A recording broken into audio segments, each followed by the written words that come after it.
こんにちは BR です。今回はテローで撮影した動画の編集解説をしてみたいと思います。テローの解説より編集ソフトの解説になると思います。編集で使っているアプリケーションは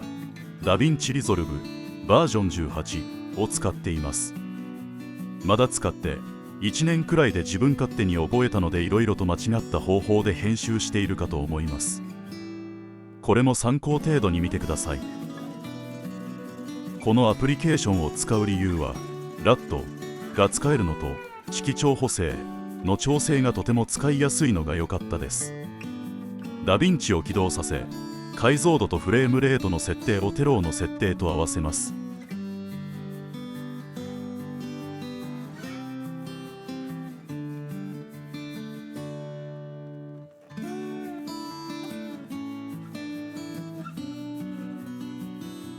メディアプールにテローの撮影した映像を読み込みます。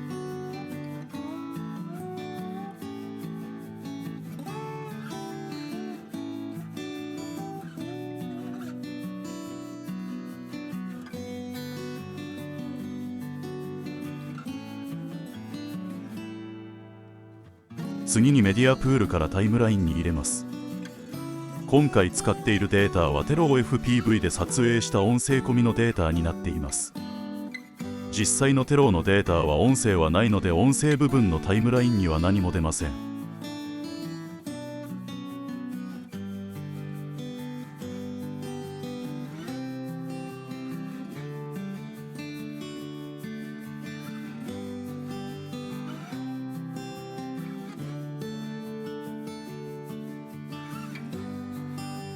音声はいらないので M ボタンでミュートします。エディットに切り替えて前後いらない部分をブレード編集ツールでカットしてデリートキーで削除します。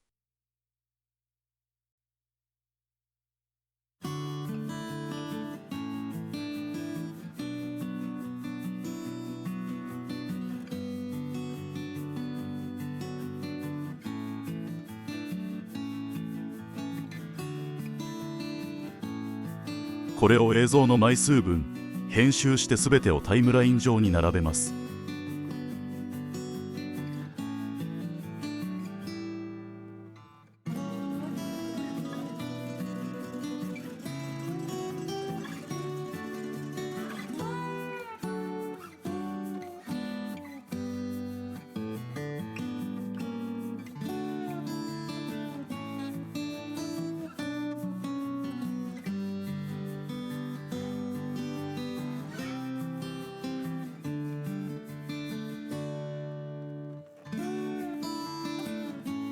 次にエフェクトをかけます。エフェクトは基本ビデオトランジションのクロスリゾルブを使っています。これは前後2枚の映像数秒を透明度で切り替えるエフェクトで自然に映像を切り替えることができます。また今みたいに映像の始まりと終わりをトリムしていない映像にクロスリゾルブを適用すると重なる2枚分の前後1秒分映像が短くトリムされます。ここの部分をきっちり秒数を合わせる場合はあらかじめ1秒ほどトリムしておくとずれることがありません。自分は気にしないのでそのままトリムしてます。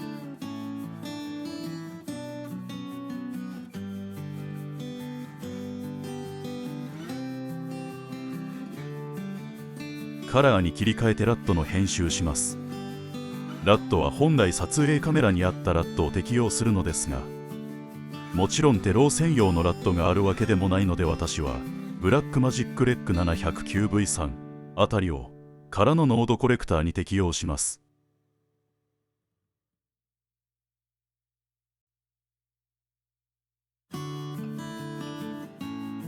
このノードコレクターを共有ノードとして保存、ノードをロックを解除します。次に作ったノードを他の映像に全て適用します。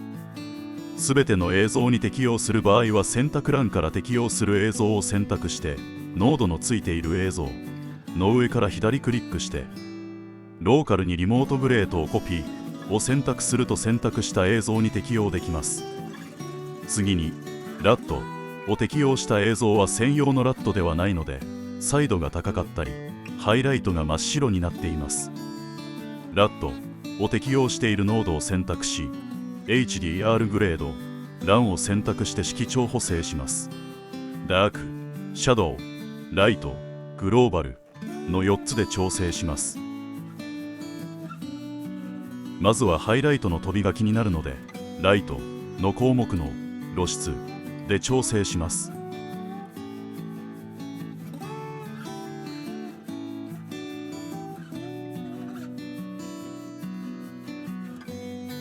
次にサイドが高いので、グローバルの項目のサイドで全体的に調整します。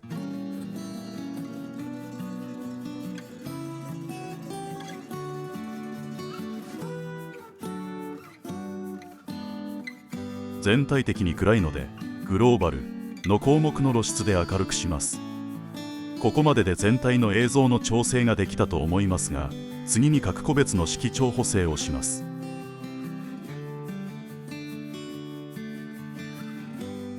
この場合は LAT を適用していない各映像の濃度を調整します。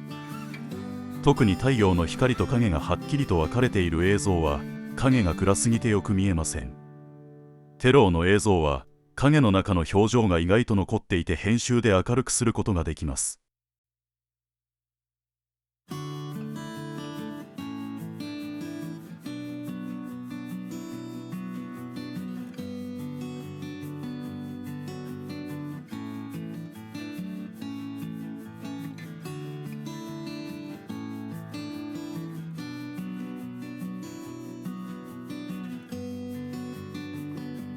次に全体にシャープネスをかけます。LAT を適用しているノードを選択して、ブラー、LAN の範囲の数値を 0.44 にしました。映像を拡大するとシャープネスの適用を確認できます。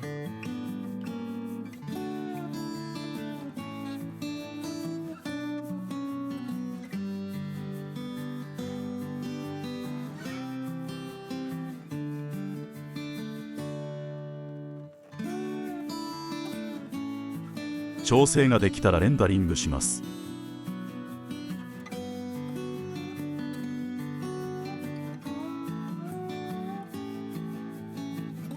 ファイルの書き出し場所を指定してファイル名を決めます。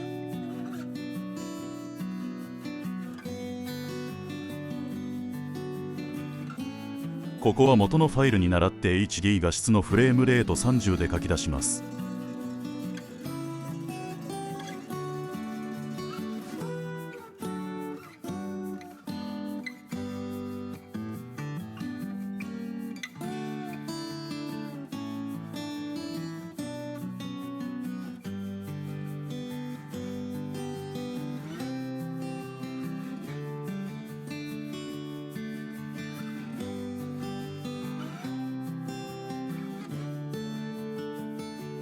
書き出したファイルをもう一度ダヴィンチリゾルブで読み、新しいプロジェクトでこれを60フレームにします。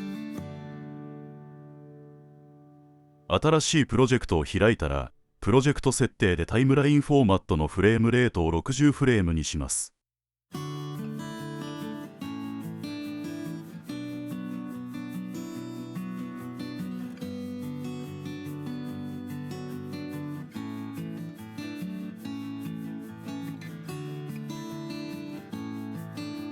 先ほど書き出したファイルを読み込みタイムラインに入れます。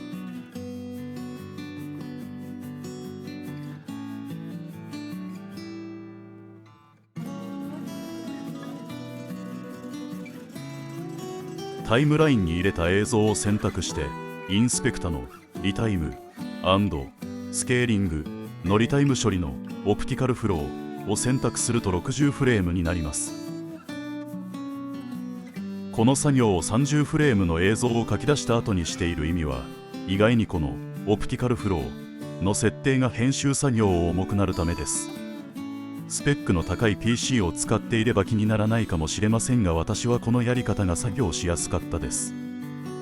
レンダリング設定でフレームレートを60にしてレンダリングをします。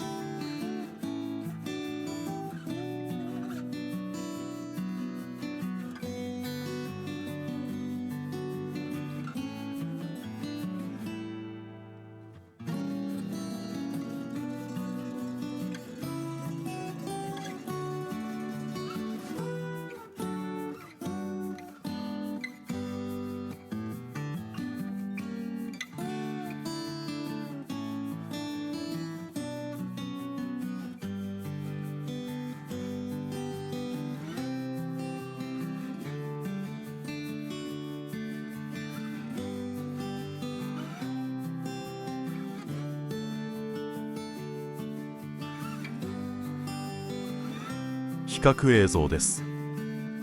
多少ですが映像が滑らかになっていると思います。60フレーム化したテローの映像はより滑らかな映像になるので個人的には気に入っています。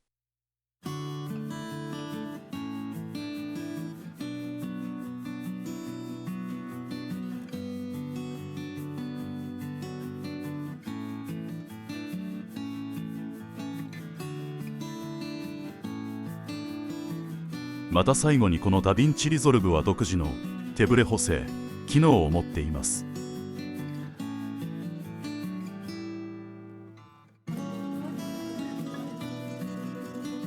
スタビライゼーションの項目からスタビライズのボタンを押すと選択されている映像の手ブレ補正を計算して補正してくれます。Google フォトの手ブレ補正と違い、こちらはトリミング範囲やスムーズの調整ができます。しかし自分は Google フォトの手ブレ補正の方がよく使っています。比べると細かいブレ補正は Google フォトの方が安定していると思います。Google フォトと比べてメリットもあります。こちらは映像を引き伸ばした調整をしないの Google フォトと比べて歪んだ映像に調整されることがないです。1カットの長い映像はこちらの方がいい結果になると思います。気になった比較映像です。Google フォトの補正は強力ですが、カットによっては歪んだ映像の結果ができます。この場合はダヴィンチでの手ブレ補正を使った方が良いと思います。その他に Mac 純正アプリの iMovie や GyroFlow の手ブレ補正を試してみたのですが、現場で手軽に確認できるワークフローや手順の少なさが Google フォトを使う理由になります。トイドローンは機体にジンバルがないため別の手段で手ブレを補正する必要があると思います。いろいろ試して遊ぶには面白い機体です。今回は以上です。また何か作りたい解説動画があれば適当に作っていきたいと思います。今後の励みになるのでチャンネル登録とグッドボタンをよろしくお願いします。ここまで見てくれてありがとうございました。